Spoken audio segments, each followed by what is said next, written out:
നിങ്ങളുടെ വീടും പറമ്പും ഇതുപോലെ കളകൾ നിറഞ്ഞ് ഫുള്ളായിട്ട് നിൽക്കുകയാണെങ്കിൽ ഈ പറയുന്ന കളനാശിനി ഒറ്റത്തവണ ഉപയോഗിച്ചാൽ തന്നെ അത് ഇതുപോലെ ഒരു 90% നമുക്ക് എല്ലാ പാഴ്ചെടികളും കരിച്ചെടുക്കാനായിട്ട് പറ്റും. കളനാശിനിയുടെ പേര് ഞാൻ വീടിൻ്റെ ഇടയ്ക്ക് പറയുന്നുണ്ട്. ആദ്യം അത് മിക്സ് ചെയ്യാനായിട്ട് 10 ലിറ്റർ വെള്ളം, 10 ലിറ്റർ വെള്ളത്തിലേക്ക് നമുക്ക് 10 ഗ്രാം ഈ കളനാശിനിയാണ് എടുക്കേണ്ടത്. പഴയ മരുന്ന് കുപ്പിയുടെയൊക്കെ അടപ്പുണ്ടെങ്കിൽ നമുക്ക് കറക്റ്റായിട്ട് 10 ഗ്രാം തന്നെ അളന്നെടുക്കാൻ എളുപ്പമായിരിക്കും. അപ്പോൾ ഞാനങ്ങനെ ഒരു 10 ഗ്രാം അളന്നെടുത്തിട്ടുണ്ട്. എന്നിട്ട് ഈ വെള്ളത്തിലേക്ക് നമുക്ക് ഈ പൗഡർ ഇട്ട് കൊടുത്തിട്ട് നന്നായിട്ട് ഒന്ന് മിക്സ് ചെയ്ത് കലക്കി എടുക്കുക. ഒരു കമ്പ് വെച്ചോ കരണ്ടി വെച്ചോ ഒന്ന് കലക്കി നന്നായിട്ട് യോജിപ്പിച്ചെടുക്കുക. എന്നിട്ട് ഒരു ബക്കറ്റിലേക്ക് ഒരു തുണി അതിന് മുകളിൽ വെച്ചിട്ട് നമുക്ക് നല്ലോണം ഒന്ന് അരിച്ചെടുക്കാം. അരിച്ചെടുക്കുന്നത് എന്തിനാണെന്ന് വെച്ചാൽ നമ്മൾ പിന്നെ സ്പ്രേ ചെയ്യുമ്പോൾ അല്ലെങ്കിൽ തരികളുണ്ടെങ്കിൽ ഈ സ്പ്രേയറിൽ നോബിൽ വന്ന് അടഞ്ഞ് പോകാനായിട്ട് സാധ്യതയുണ്ട്. ഇപ്പോൾ ഇതാണ് നമ്മൾ ഉപയോഗിക്കുന്ന സ്പ്രേയർ. ഇതാകുമ്പോൾ നമുക്ക് ഇങ്ങനെ എയർ പമ്പ് ചെയ്ത് കൊടുത്ത് ആ ഒരു പ്രഷറിൽ നമുക്ക് ഒരുപാട് ഏരിയ ഒന്നിച്ച് ഒരേ സമയം കവർ ചെയ്യാനായിട്ട് പറ്റും.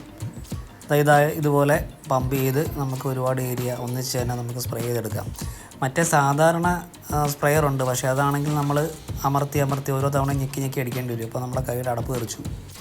ഈ കളനാശിനി അടിക്കാനായിട്ട് നമ്മൾ തിരഞ്ഞെടുക്കേണ്ടത് നല്ല മഴയില്ലാത്ത നല്ല വെയിലുള്ള ഒരു ദിവസമായിരിക്കും തിരഞ്ഞെടുക്കേണ്ടത്. ഒരു 6 മണിക്കൂറെങ്കിലും നമുക്ക് മഴ മാറി നിൽക്കുന്ന സമയത്ത് വേണം ഇത് തളിക്കാനായിട്ട്. മഴ പെയ്തു കഴിഞ്ഞാൽ നമ്മൾ ചിലപ്പോൾ ഉദ്ദേശിക്കുന്ന റിസൾട്ട് കിട്ടിക്കൊള്ളണമെന്നില്ല.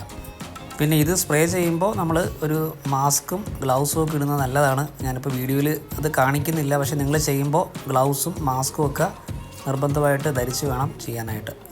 പിന്നെ നമ്മൾ സ്പ്രേ ചെയ്യുന്ന കൂട്ടത്തിൽ നമ്മൾ നട്ട് വെച്ചിരിക്കുന്ന മറ്റ് ചെടികളിലൊന്നും വീഴാതെ പ്രത്യേകം ശ്രദ്ധിച്ചോണം.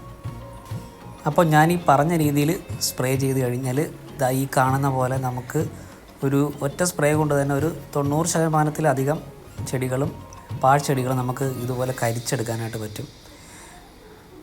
ആദ്യത്തെ തവണ നമ്മൾ സ്പ്രേ ചെയ്യുമ്പോൾ എല്ലാ ചെടികളും ഒരേപോലെ കരിയണം നിർബന്ധമൊന്നുമില്ല. ചിലപ്പോൾ കുറേ ചെടികളൊക്കെ നമ്മൾ ഈ മരുന്ന് വീഴാതെ വിട്ടുപോകും.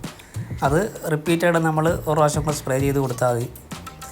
ഇത് ഏകദേശം ഒരു 4 മുതൽ 5 ദിവസത്തിനുള്ളിൽ ഇങ്ങനെ നന്നായിട്ട് കരിയും. ഞങ്ങൾക്ക് ഏകദേശം ആ ഒരു 4-5 ദിവസം കഴിഞ്ഞിട്ടാണ് ഈ ഒരു രീതിയിലേക്ക് ഫുള്ള് ചെടികൾ കരിഞ്ഞത്. പറയേ നിഹാര പറയേ, ഇവിടെയൊക്കെ ഞങ്ങൾ മരുന്നടിച്ചതാണ്, എല്ലാം കരിഞ്ഞിരിക്കും. പറയും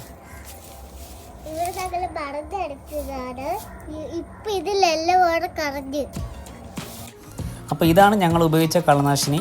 popular dry ammonium salt of glyphosate എന്ന് പറഞ്ഞ ഒരു കളനാശിനിയാണ്. ഇത് തന്നെ വേണമെന്നില്ല, വേറെ കമ്പനിയുടെ സാധനങ്ങളൊക്കെ കിട്ടും. അപ്പോൾ അത് വാങ്ങിച്ചിട്ട് തളിച്ചാലും മതി. അപ്പോൾ നമുക്ക് ശ്രദ്ധിക്കേണ്ട ബാക്കി കാര്യങ്ങൾ എന്തൊക്കെയാണെന്ന് നോക്കാം. പിന്നെ ഈ സ്പ്രേയർ ഉപയോഗിച്ചതിന് ശേഷം നല്ലപോലെ കഴുകി വെക്കണം. അല്ലെന്നുണ്ടെങ്കിൽ ഈ കളനാശിനിയുടെ അംശം അതിൽ പറ്റിയിരുന്നിട്ട് പിന്നീട് നമ്മൾ ചെടിക്ക് തളിക്കുമ്പോൾ അത് ചെടിക്ക് തന്നെ ദോഷമായിട്ട് വരും. മരുന്നാണെങ്കിൽ സ്പ്രേ ചെയ്യുന്നത് പിന്നെ ഇലകളിലോട്ടായിരിക്കും. അങ്ങനെയാണ് ഇത് അബ്സോർബ് ചെയ്തിട്ട് ഏകദേശം ഒരു 5 ദിവസം കഴിയുമ്പോഴത്തേക്ക് ഒരു വൈക്കോല് പരുവത്തിലോട്ടാകും. അങ്ങനെ എത്തിക്കഴിഞ്ഞിട്ട് പിന്നെ നമ്മൾ ഇതിനെ കത്തിച്ച് കളയണം. ഇല്ലെങ്കിൽ ഇതിൻ്റെ വിത്ത് വീണ്ടും മണ്ണിൽ കിടന്നിട്ട് കിളിർത്ത് വരാൻ സാധ്യതയുണ്ട്. പിന്നെ ബാക്കി വരുന്ന മരുന്നാണെങ്കിൽ വളരെ ശ്രദ്ധയോടുകൂടി ഒരു എയർ ടൈറ്റ് കണ്ടെയ്നറിൽ തന്നെ കുട്ടികളുടെ ശ്രദ്ധയിൽപ്പെടാത്തടുത്ത് സൂക്ഷിക്കുക. കുട്ടികളുള്ള വീടാണെങ്കിൽ എപ്പോഴും വീടാണെങ്കിൽ കാടൊക്കെ വെട്ടി തന്നെ ക്ലിയർ ചെയ്ത് വെക്കേണ്ടതുണ്ട്. അപ്പം ഇതാണ് ഏറ്റവും സമയലാഭമുള്ള മെത്തേഡ്. അതുപോലെ തന്നെ വളരെ എളുപ്പവുമാണ് എല്ലാവർക്കും ചെയ്യാനായിട്ട്. വീഡിയോ ആദ്യമായിട്ടാണ് കാണുന്നതെങ്കിൽ തീർച്ചയായും ചാനലൊന്ന് സബ്സ്ക്രൈബ് ചെയ്യുക. Thank you.